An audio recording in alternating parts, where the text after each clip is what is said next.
There are so many fossil fuel delegates here at COP27 that honestly, it's kind of disappointing. Last year, there were 503 fossil fuel lobbyists at COP. This year, that number increased to 636. That's more than a 25% increase in just 1 year. And it's so shameful that we had imagined that this year would be better because we had called them out.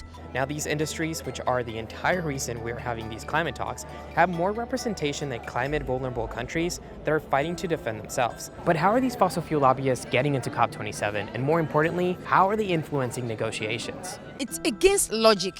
It's against common sense that the same people who are the climate criminals are the ones at the table trying to set the tone. Some oil and gas delegates from African nations argue that they shouldn't be pressured into avoiding fossil fuel development because the payments promised from wealthy nations have not materialized. Others disagree.